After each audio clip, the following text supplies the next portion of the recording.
Hey, hi. Today the topic is high uric acid and diet. I'm pretty sure many of you are struggling, with this problem. What we start doing, we start thinking whether can I have dal? Which dal is going to be the best? Can I have lady's finger? Can I eat cauliflower? Can I eat spinach? How about fish, meat, chicken? So I'm pretty sure you guys have many questions and many struggles. To understand what are the foods are actually going to be great for this kind of condition. So without wasting any time, let's get started. Imagine you have high uric acid problem. What would be your goal? Definitely to control the uric acid level. You have to work on your insulin level. You have to bring a balance in your insulin level, and at the same time you have to maintain a healthy weight. Now the elephant is in the room. Yes, weight loss. Not only weight loss, if you are very too much of underweight, you need to gain couple of kilos. Okay, so maintaining a good weight is very important, balancing your insulin is very important, and then comes bringing down your uric acid level. Whatever be the situation, so you have to control your diet. The first thing is, let's talk about carbohydrate now. Being an Indian or in the subcontinental country, our diet is completely cereal based, right? Understand one thing, our diet is very different from Westerns, right? Their diet is protein based, whereas our diet is cereal based because of a reason, because of the climate that we are in, right? This climate demands carbohydrate food. From like 60% of your daily calorie should come from carbohydrate. Now what kind of carbohydrate sources you will be you're going to choose?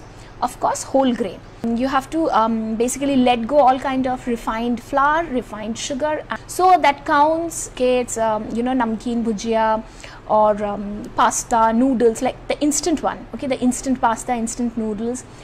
All you have to say bye-bye, because they are not only bad for your weight, they also create nuisance with your insulin level. The moment you are having refined flour or refined sugar wala food, your insulin is going to get a spike. You need to cool it down. You need to balance your insulin level as much as possible. So first thing first, say no to all the refined food. Now when you're saying no to refined food, does that mean you are only going to have brown rice? Does that mean you are not going to have white rice anymore? No. White rice is also that also give a insulin spike, that is true, but that is only when you are having only white rice. Now the point is, when being an Indian, okay, or being in Asian countries, do we eat only rice? No, we combine rice with dal or vegetables or something, which automatically increase which automatically gives a very balanced insulin response after digestion or after ingestion basically. But still, if you want to make a change, try to have single polished rice. Instead of jumping into brown rice, it's better to come in the middle ground. So basically single polished rice is in between your brown rice and white rice. Okay, why not brown rice? Now you can ask me, why you are not telling us to have brown rice? There is a reason. How many of you have never experienced acidity, heartburn, constipation, or any kind of digestive disorder? Tell me. Many of us always struggle with our acidity, acid reflux, IBS. There are so many people who are suffering from IBS, they even don't know. So for this kind of condition, jumping into brown rice is a disastrous decision. Why? Because we only see fiber, but you have to digest that fiber as well, right? Until and unless your body is ready enough to digest that fiber, only consuming fiber will push you towards more worse, right? So the best thing is, depending on your digestive capacity, choose the fiber content of each whole grain. Okay, so if you're a rice eater, please try having like single polished steamed rice. That's the best option, which has a very good balance of fiber, nutrients, as well as give a very good insulin response. So that's going to be the smartest choice for rice. Similarly for wheat, everyone is suddenly thinking they are gluten sensitive for no reason, right? For no reason. Now if you are not gluten sensitive, there is no harm of having atta or atta based products. Like you can still enjoy your roti, paratha or falka, whatever you call it.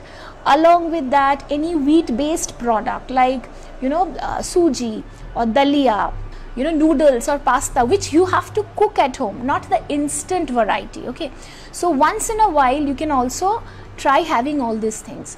Corn is fine, millets are great, but if you are not if you have never tried millet, do not take this foolish decision to stop having rice and suddenly you start having only millets. Do not do that. If you have make a conscious decision that you want to make a change, do it, but gradually. Now, two things are very important. If you're having high uric acid, you have to check your sugar and your fructose. Why? Because sugar in turn helps to increase the uric acid level. Because sugar will increase the insulin level, and insulin, if your body has sudden insulin spike, it will also raise your uric acid level. Okay, and fructose, when this get digested, it creates purine. Sucrose and fructose both are simplest form of like carbohydrate. You have to control over these two. The biggest source of sugar is that which you are not seeing, like biscuits and other hidden sugar. So try to cut down completely the ultra processed and packaged food.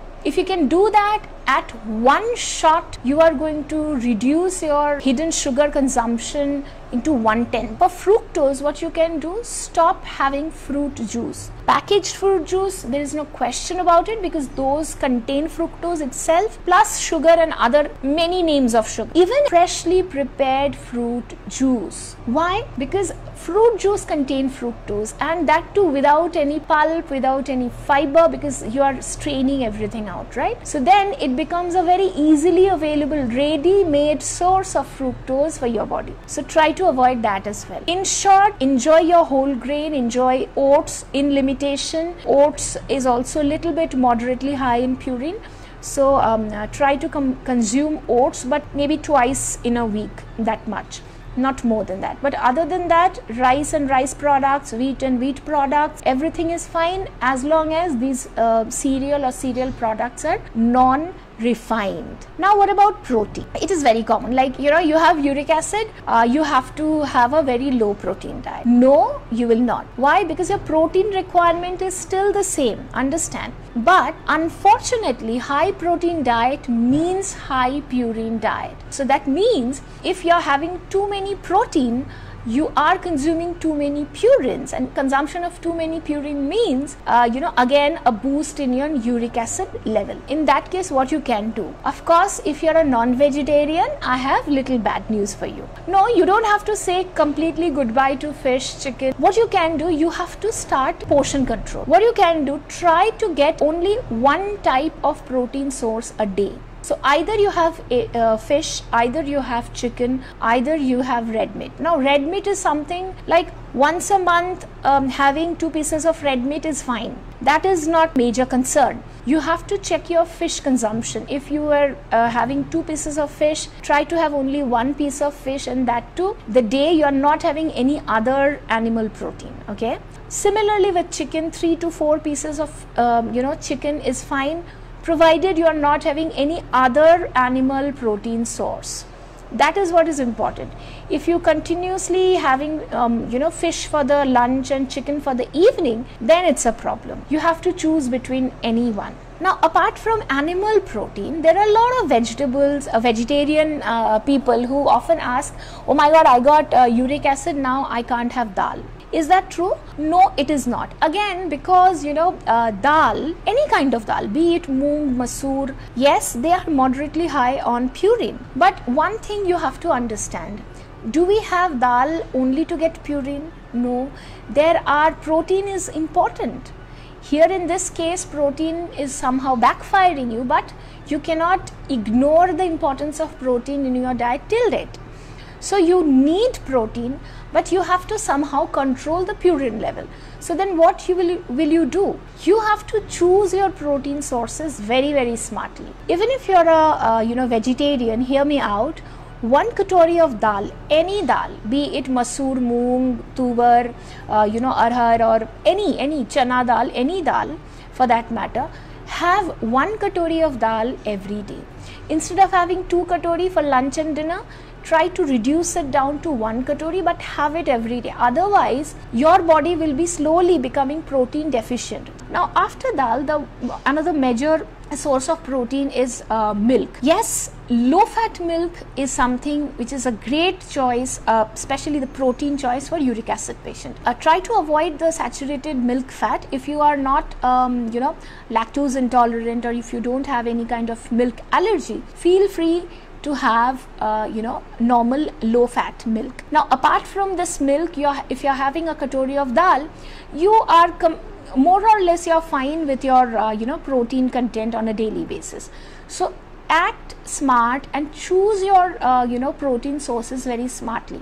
Milk products are also fine, like you can have your chena, home set curd, buttermilk, but of course the low fat one. Now, egg has a very low purine content. So if you have egg, please continue to have 1 egg a day, provided you are maintaining a balanced diet. Think whether this food is giving me only purine, or this food is also important for 1, 2, 3, 4, 5 these many nutrients, right? So if you are seeing like, no, this food has other important nutrients as well, then please feel free to accommodate that food in your daily diet, right? And just try to figure out what are the foods which are unnecessary, kind of empty calorie, which you can say bye to, right? That is going to be the smart. So make your diet nutrient dense. Do not think about calorie much. If your diet is nutrient dense, the calorie will get adjusted. So after protein, fat, bring a handful of nuts and seeds. Yes, nuts and seeds are again lower side of purine content, so it's pretty safe for high uric acid patient, but only 1 handful. Okay, 1 handful of nuts and seeds are fine, that you can easily you can accommodate in your diet. Do not use refined oil for the daily cooking. We never think about the cooking medium that we are cooking every food into, right? In fact, rather that has to be healthy.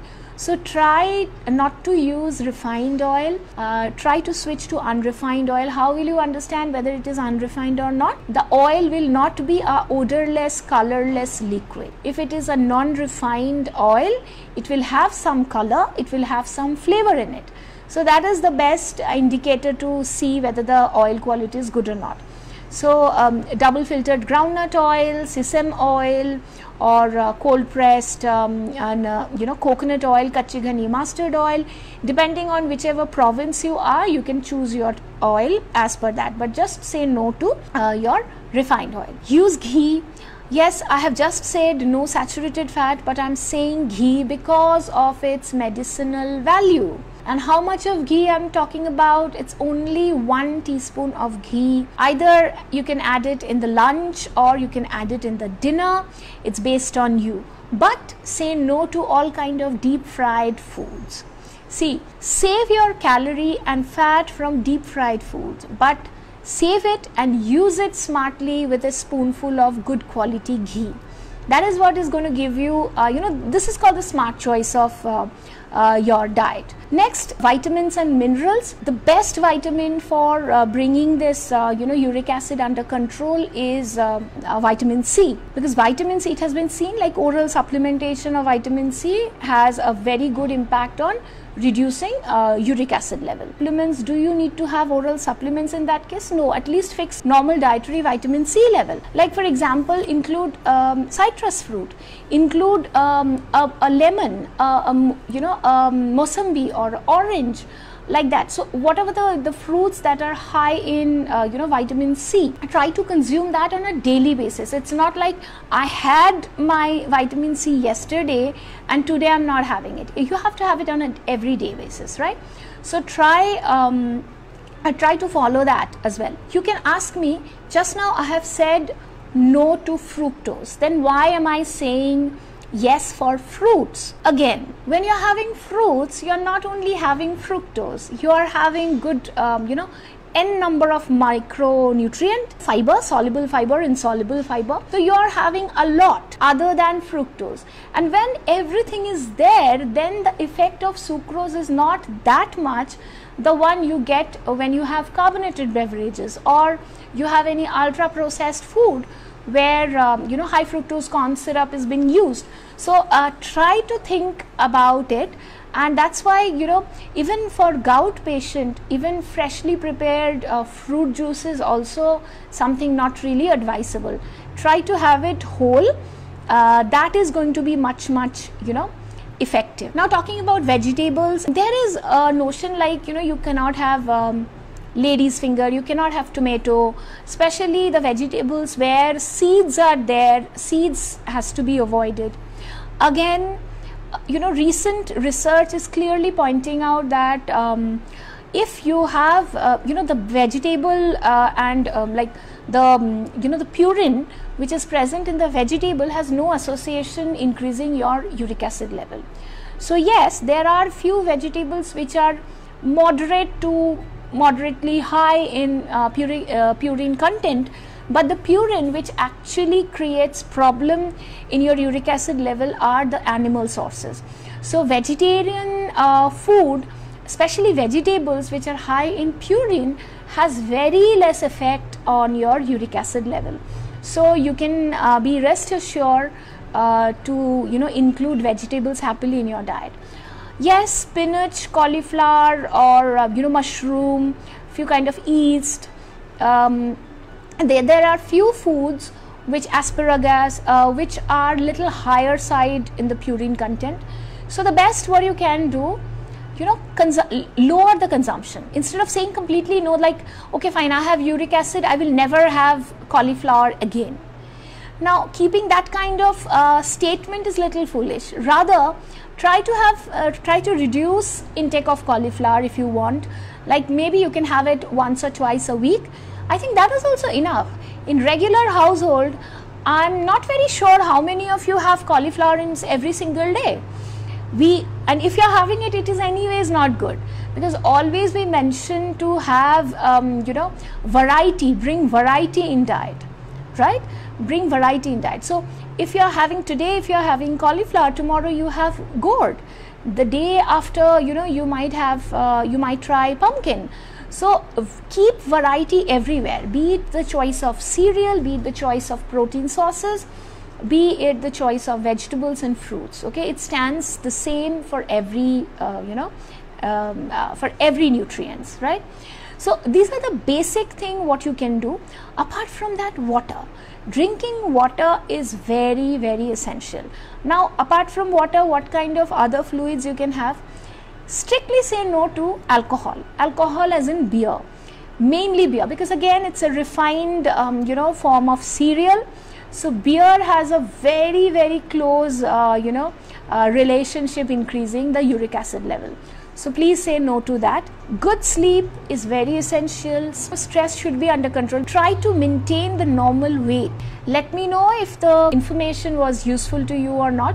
Anyways, we are going to release a blog this evening on this topic, so that you have a very detailed idea what exactly and how you can plan your diet.